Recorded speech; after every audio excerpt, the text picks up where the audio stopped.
SDG Podcast hari ini, kami akan membahas tentang SDG dari perusahaan perbankan yaitu BCA.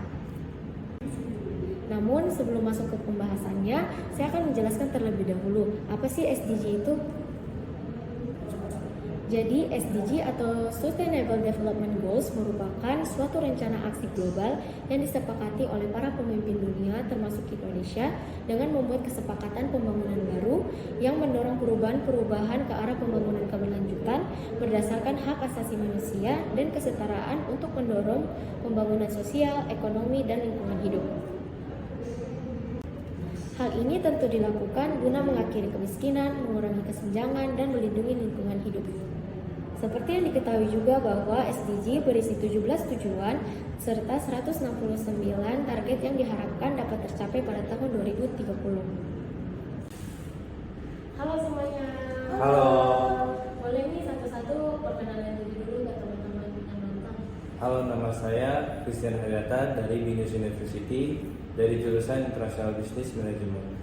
Halo, nama saya Andika Sintadewi dari Binus University, jurusan Business Creation. Halo, nama saya Syarifah Nur Khadijah dari Binus University, jurusan International Business Management. Nah, demikian perkenalan dari teman-teman kita dari Binusian. Tanpa berbasa-basi lagi, langsung aja kita masuk ke topik yang akan kami bahas, yaitu SDG perusahaan BCA.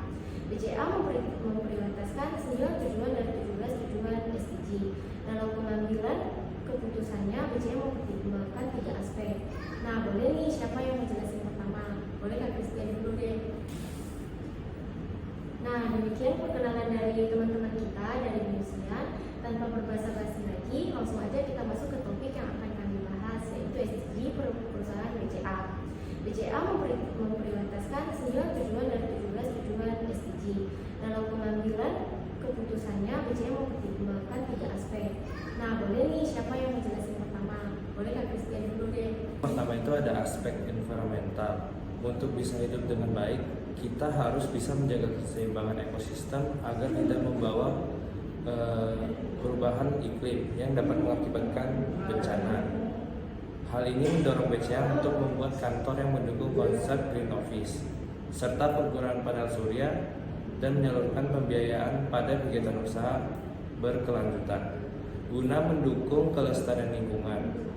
BCA telah mulai memonitor penggunaan listrik dengan penerapan inverter AC dan penggunaan lampu LED. BCA juga tak luput memperhatikan efisiensi penggunaan air bersih dengan menggunakan beberapa inisiatif antara lain perawatan instalasi air dan penggunaan keran hemat air, eco washer, dan kampanye hemat air. BCA pun mendorong pekerja menggunakan tumbler agar mengurangi sampah plastik. Ada satu benda yang begitu dekat dalam kehidupan kita, termasuk untuk membuka rekening, bertransaksi, dan banyak lagi kegiatan lain. Diketahui juga BCA melakukan upaya pengurangan penggunaan kertas. Untuk satu rim kertas harus memotong satu pohon berusia 5 tahun. Kemudian masuk ke dalam pabrik, kemudian diolah menjadi bubur kertas, menjadi berbagai macam-macam kertas, baru kita bisa menggunakannya. Mungkin kita tidak menyadari saat BCA meningkatkan kualitas layanan dan digitalisasi, itu artinya BCA telah mendukung pengurangan limbah, emisi karbon, dan menyelamatkan lingkungan lewat pengurangan penggunaan kertas dan transportasi. Atas dasar itulah BCA terus berinovasi untuk memanjakan nasabahnya agar tetap bisa bertransaksi dari rumah atau banking from home seperti mobile banking, link BCA, dan customer. Atas dasar itulah BCA terus memanjakan nasabahnya agar tetap bisa bertransaksi dari rumah atau banking from home seperti mobile banking, klik BCA, dan customer service online Vira yang semakin mengedepankan nasabah dengan kualitas layanan digitalisasi yang sangat simpel. Wah, berarti dalam proses bisnis BCA sangat memperhatikan lingkungan sekitarnya ya. Oke, selanjutnya boleh nih Kak Sinta ngejelasin aspek kedua tentang SDG yang dilakukan oleh BCA.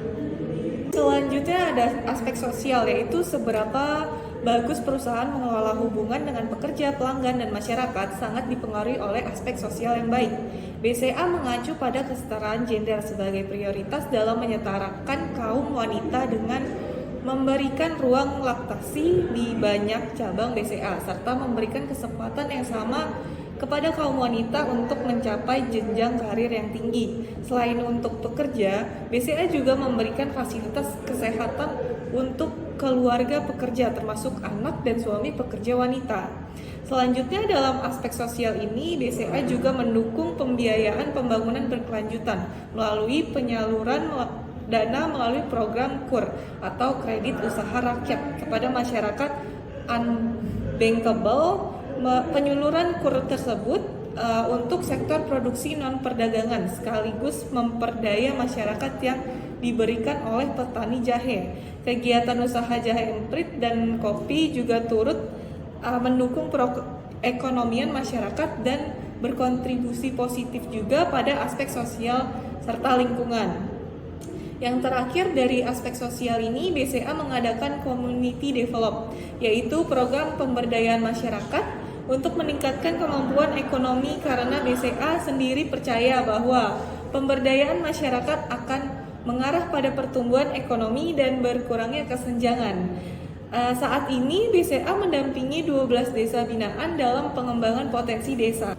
Wah, menarik nih. Selain memperhatikan aspek lingkungan, BCA juga memperhatikan aspek sosial seperti kesetaraan gender dan membuat program KUR yaitu kredit usaha rakyat untuk turut mendukung dalam perekonomian masyarakat. Oke, dan yang terakhir boleh nih Kak Syarifah menjelaskan tentang aspek ketiga dari BCA. Aspek yang ketiga adalah governance atau tata kelola. Dalam kehidupan sehari-hari, banyak dari kita yang gak sadar bahwa kita hidup berdampingan dengan pengelola sumber daya, ekonomi, dan sosial. Hal ini melibatkan berbagai pihak dalam satu kegiatan. Governance sendiri dapat diartikan sebagai kebijakan atau tata cara yang menghasilkan sesuatu tindakan pengendalian untuk kehidupan manusia dan lingkungan yang lebih baik. BCA sangat mengutamakan sistem keamanan teknologi informasi dengan memperkuat kerangka fraud, pencegahan untuk fraud sendiri dalam pelindungan privasi dan keamanan data nasabah mereka.